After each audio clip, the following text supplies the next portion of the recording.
first recollection of meeting Nina and how she became a greeter, you said? She became a greeter. She was hesitant, reluctant. You know, Tommy's much more outgoing, you know, and he could meet people. She was very reserved, you know. Nice looking lady, very nice, very polite, and all of that, but reserved. The other greeters are all, how are you, nice to see you, and come in, have a cup of coffee, and all that kind of stuff. She was pleasant, but reserved, you know, sort of rare. And I wondered, you know, what does this mean? You see, what does this behavior always tells you something? Mm-hmm. What does this mean? Or lack of behavior. But then that he was hanging around the center, used to come quite a lot. He became a greeter too, and they met. We used to have these gatherings and parties and all that stuff. And, you know, the love bug hit. And since he was a sexual inclined guy, good-looking gal, I guess she wanted a little sex too. There you go. So, well, she had that. I think she wanted somebody to save her. Yeah. I mean, yeah. I had sort of, you know, she had Michael, the illegitimate 8-year-old son. Yeah. But you already at that point, I believe, had you not been counseling her at that point? Not her. I began counseling her when they had problems. They came as a team. Did you know then that she'd already tried to kill herself twice before coming to the church? Okay. I forget, but my sense of it was discomfort. And is that why you didn't preside over the marriage?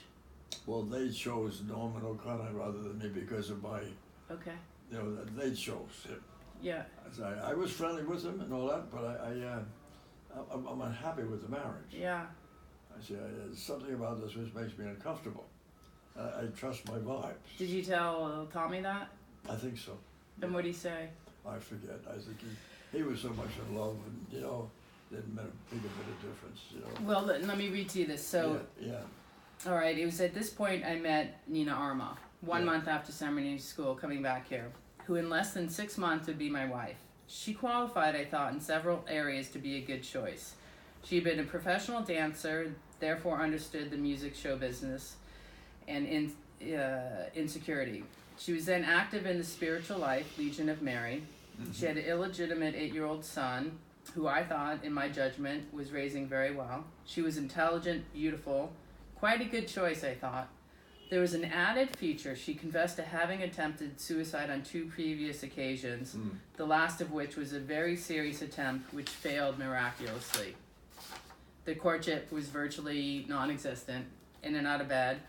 She insisted we get married, and so we did, March 30th, 1964, which I just realized March 30th is Wyatt's birthday. I didn't know that. So, this is interesting. I started celebrating my wedding by getting very drunk the night before. I remained conscious enough during that drunk, however, to realize that I was making a mistake, that I was entering the marriage under a form of duress, without an unselfish love, filled with irrational fear and based on alcoholic judgment. Now, granted, this is many years later applying for an annulment, so it might be a little more biased, but it wasn't the right way, obviously, to start a marriage. No. And I believe he was, as you say, trying to fulfill his sainthood and rescue her. He had an awfully good heart. He did. He had a good heart, and he wanted to please God. And then, you know, I suppose putting together his sexual drives and the availability of a good-looking young woman who wants to marry him, well, you know, his judgment was probably clouded. So I felt most uncomfortable. Yeah. So I couldn't put my finger on it, but I said, I'm uncomfortable with this. And Norman O'Connor, who was his buddy, didn't have any sense about that. I said, don't you feel anything? No, he didn't. No, you're off. You know, I'm sensitive to vibes, so I said, there's something not right here. And let me ask you this: so, suicide is a sin in the church? Objectively, psychologically, I will say, suicide is probably a distortion of thinking and emotion, and probably lowers personal culpability beyond words. So objectively speaking, as it stands, you can't take your own life. Yeah, but how many people are conscious enough, sensitive-wise, to do that with full awareness of the will? Very few. They're in such great pain They want to get out from under the pain, whatever the pain is. So here's a woman with 2 previous attempts. Minimum. And the third, another one which takes her life. No, she.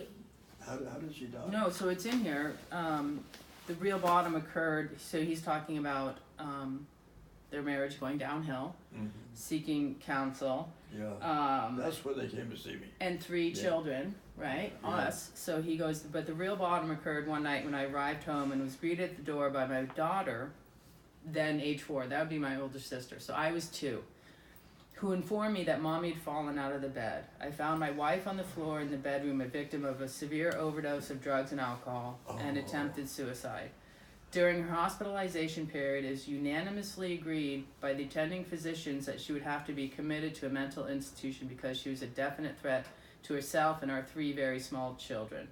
She never forgave me for committing her. I remember that. Even though it was the most painful act I've ever I had the choice. And then Al Pearson, in the other annulment letter, said that she escaped and tried to kill herself again from the mental hospital. Al Pearson was a musician. Producer and very good friend. And so he was the other annulment. So, and this is how I view it, is she came to religion to help with her internal madness, to help her save her life, to give meaning to her life. Yeah. She meets Tommy, who's going to be her savior and give her stability. She gives up dancing, but it doesn't work out for either of them. Yeah. You know, he can't save her. No. She becomes bitter and angry at him. She resumes, and from what Michael, my half-brother, said, she never wanted the children. She never wanted us. Wow.